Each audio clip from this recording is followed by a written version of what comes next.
So we've just nipped down to B&Q to get some more paint. So this paint is Hammerite hammered. And what's the difference between the smooth and the hammered paint, Chris? So smooth will go on like a gloss paint, but hammered hammerite goes on looking like it's been more like if you imagine beaten copper, you can still see the hammer marks in it. Oh yeah. And the reason I prefer hammered paint is because this is cast. It's got imperfections on from places where the two halves of the mold met, and just general imperfections from the sand. So having the hammered finish kind of covers up a lot of those imperfections and just blends them all in. You can't see them once the hammered paint dries. And how do you actually apply it? Is it best So to put it on thin or thick or multiple layers? just apply it with a brush. You don't need to worry too much about pre-treating the metal or anything. It will protect it from rust, but as this is cast iron anyway, rust is not a concern.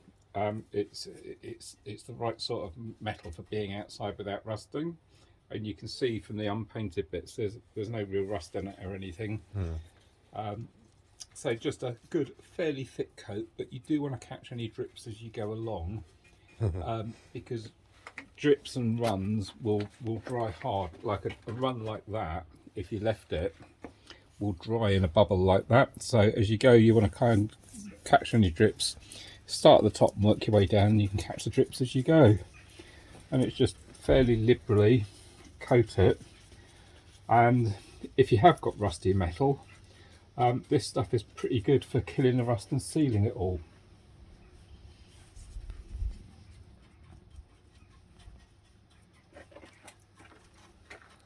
Just make sure you work it into all the nooks and crannies and grooves and lumps and bumps. How long does it take to dry? Not that long, a few hours, but before you do anything like put bolts in, I'd probably leave it 24 hours minimum, but 48 hours is better just to give it a chance to go rock solid. Really depends on the time of year, how cold it is. If you're doing it in the sun or like we are in the shade today, it's going to take a little bit longer to dry, but leave it a couple of days or even just 24 hours and it'll be fine. It's no different really to inside painting. You just want to get a good coating on it, and as I say, with hammerite you don't have to worry too much about nicks and dinks and imperfections because the paint itself will cover them. Oh, it looks quite nice actually. You can see the hammered finish actually that's starting to form. If we zoom in here, yeah, you can just see it's got like a little dents in it, doesn't it? Yeah, Which actually looks quite attractive actually. I just think it looks nicer than trying to do it gloss smooth. It's personal taste, but if you do it gloss smooth, you are still going to see all of the imperfections in the original casting anyway. Yeah. But it's personal taste, as is colour. I'm doing this one blue because the person I'm doing it for has already got some similar single-seater benches which have been finished in blue, so I'm doing this blue to match. No other decoration or colours going on this one, although we have done them before with quite a lot of coloured decoration on. And we'll show you that at a future video though. And that was my personal bench that we did, which I mentioned in the very first video. But yeah, you can see it's quite quick. It goes on reasonably quick, doesn't it? Yeah, and the other thing using hammerite or hammered hammerite is you don't have to stress too much about getting rid of all the old paint or anything. Yeah. Wire brush it to get rid of any loose chips, but other than that you can just paint over the top. If it's something that's had years and years of layers of paint put on, you might want to consider stripping it, but if it's something in this condition, there's no real need to strip, just go straight over the top. This paint is really old, weather beaten and pretty much dead, and it would frankly be more effort to strip it off than is worth, because the actual finish will be no different. If you've got paint which is so thick that when you can kind of see flakes of paint where the old layers are peeling away, that's when you'd want to strip it, because those layers will still show. But on something like this, there's no real need. It's just a case of getting a good coat on and dabbing it into every single crevice. You've got the nice lines head there. So I mean, one thing you could do, if you're doing one at home, is to pick out features of the cast iron. And the bench I did, which I'll show you at some point, had all flowers at the side. So we picked those out with different colours of hammerite. Yeah, I mean, if you were doing this in black, you might want to pick out the lion, for instance, in a yellow, or with hammerite, it would be a gold or a bronze hammerite colour.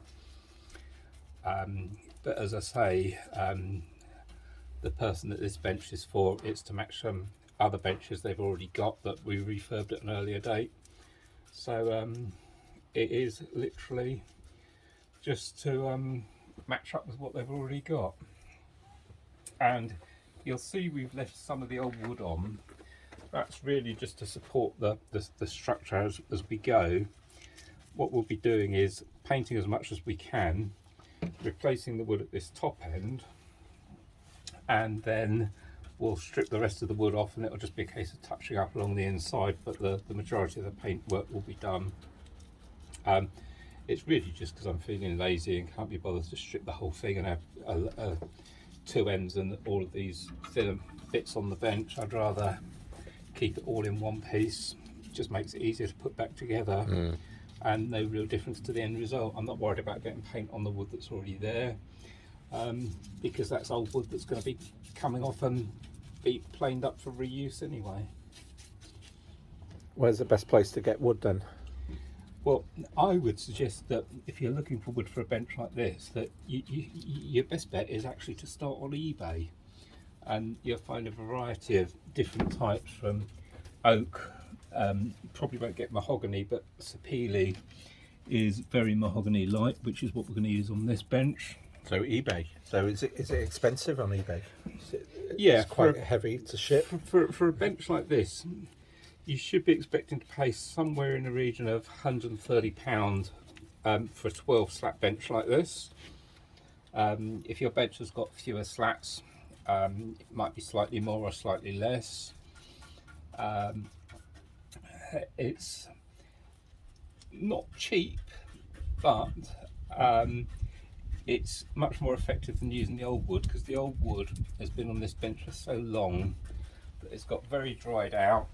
It will have shrunk, there'd be no moisture content left in it, and we'll show you the difference between the old wood and the new wood in another video, and you'll see that it's considerably smaller where it's shrunk over the years. The cost of replacing something of this quality then, brand new from a shop, how much would you say it would cost to buy a brand new one? You honestly couldn't get a bench of this quality anymore brand new. Yeah, true. There aren't foundries doing cast iron work anymore. Really? No. So you'd be looking at a bench which is, if you go to kind of DIY stores or garden centres, well, we all know how much a garden bench is. It can be anything from a really cheap one for sort of 50 quid, 80 quid or something, if you want sort of some bent bits of aluminium with a bit of glass top on a table, or some probably imported from China, I would have guessed. And you'll find most of them will be softwood, so you'll be buying furniture effectively made out of spruce or pine, which frankly is only going to last about 10 years before it's rotten in pieces. So it's a case of you pays your money and takes your chances. But on something like this, once this is fully finished, I would expect this to last easily 40-50 years before it needs anything other than perhaps a touch up of the paintwork. So while you're looking at a bench from a shop that you could buy today, might last you a decade, you're looking at sort of 5 times the amount of time that this one will last. And it's really heavy, isn't it? That's solid cast iron. Yeah. It needs at least, yeah, I mean, And just two by people the fact to lift that this it. is probably late 40s, early 50s, the fact that it's still lasted and can still be refurbished today, and in fact, it, if you couldn't afford to refurbish this today, you could just give the paint a touch up and keep the wood. Wouldn't look as good as it will when we're finished with this one, but it would still be serviceable. And I don't know too many people that have got a bench that they've bought in their gardens in the last 10 years that they think will still be here in another 30-40 years, but I think that's probably realistically not going to happen with a modern garden bench. It's the same with everything, isn't it? Cars and anything made, you know, from anything past 1990s, I guess, were just done to a really cheap standard. In the Rolls Royce that I'm obviously restoring in other videos, I mean, the quality of the metal on that, it's a real testament to the build quality of that. I mean, obviously Rolls Royce is obviously very well made, but you know, it's 42 years old, the Rolls Royce, and it turns, it starts, it runs, and it's, you know, it's a very simple car really, but same with all these things. You know, it's a shame that, you know, the skills and the company, the factories making this stuff just don't exist anymore. It's obviously you can't see it on the video, but you know, the weight of this is, it takes two people to lift it. It's really, really heavy.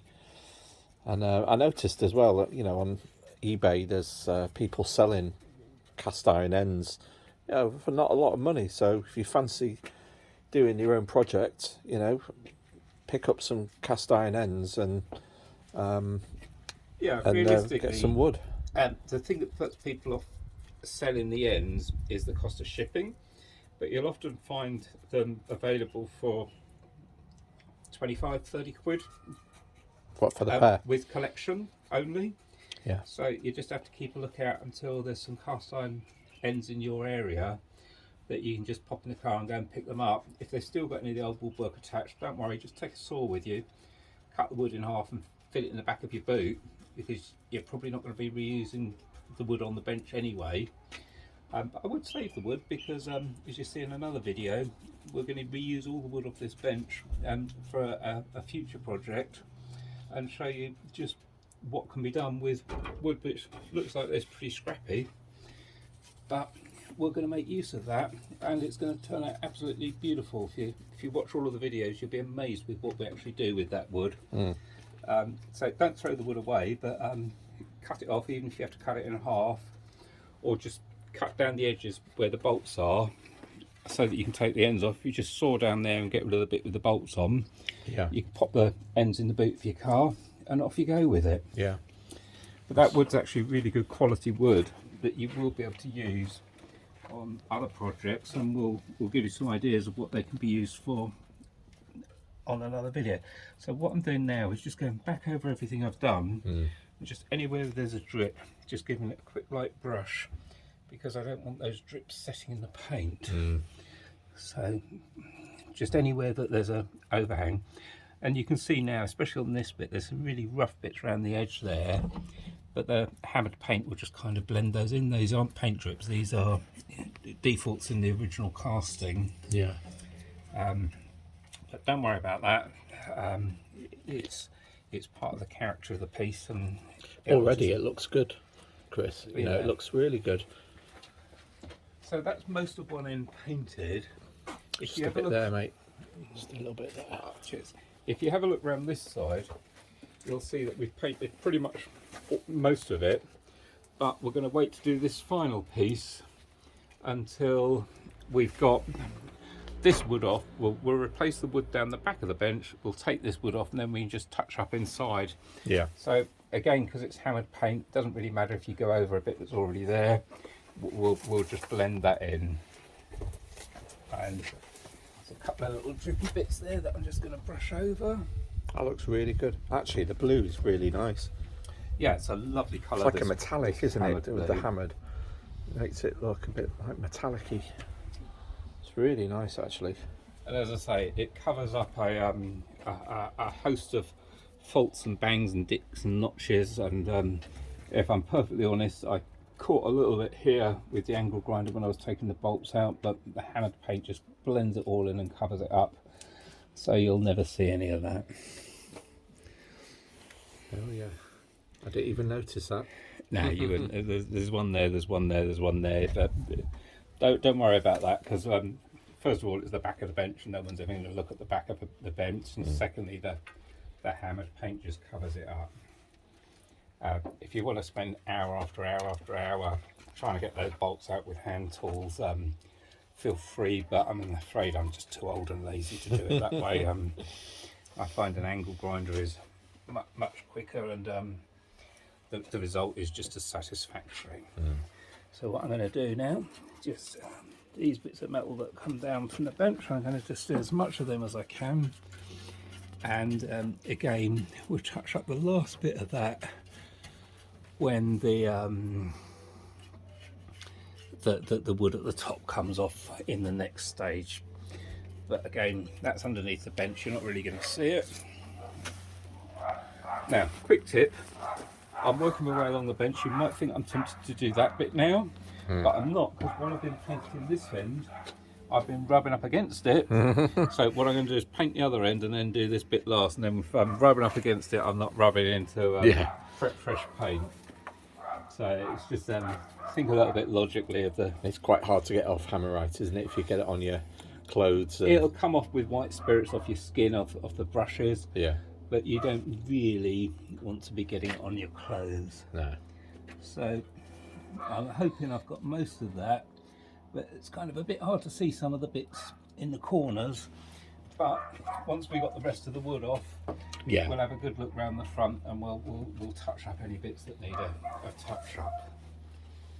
What about in these bolt holes here? Don't worry about the bolt holes. For aesthetics, nice to have some paint in. Yeah. In practice, the bolts we're going to use are 8mm bolts, which are exactly the size of the holes, and any paint that goes in a hole will come out when the bolt comes through. Right. Yeah. But again, this is cast iron, so it's not going to rust. So you don't have to worry about getting paint. If you miss a bit, don't stress. As long as it's not going to be like on the front of the lion's head where you're going to see it all the time, don't stress. However, these strutty bits, this will rust, and you can see some wear and rust on this, and you can see some streaks. So this, before we paint that, we'll be giving it another wire brush, getting as much of these flaky bits off as possible, because that's just a cheap bit of, looks like a bit of mild steel or something, and that will rust. So you want to make sure all of the holes and everything are covered on that, but we'll be putting screws through there, so that'll be okay. Yeah. Good. So that's what it was before. You can see, and after. Start on this end. Yeah. And how much is that tin of Hammerite? How much does it cost? A little About? tin like that is currently about £13, give or take a pound, depending whether you're buying it online or in store, and whether you've got to pay shipping or not. And I reckon one little tin like this would do 2 ends on a bench like this. Yeah. If your bench has got more ironwork, or obviously if you're going to use multiple colours, you're going to have to buy more. You can buy a tin double that size for less than double the cost. So if you're worried you won't have enough paint, just buy a bigger tin. You'll always find another project to use it up on. But this should do us, and we have got another tin of paint if need be. I use this on all sorts of projects because I really like this blue. But I've also got green, red, black, bronze. It comes in all sorts of colours, and actually the green is a really nice colour, and green would be more of a traditional colour for a bench like this. But as I say, this one is being done for matching up some matching seats with the same line heads that clients already got, so we're just going to be matching an existing colour scheme, which is just plain blue, which I really like this blue, to be honest. It's not everyone's taste. No, it's nice. I think these seats look really nice in some colours and really garish in others. Yeah. So I would say you're safe with a blue like this, but if this isn't your taste, a classic hammered black is beautiful on these seats. And the other traditional colour to use would be Hammerite's hammered green, which is a really lovely dark green. For those that remember the sort of classic British racing green that you'd see on cars, it's a little bit like that,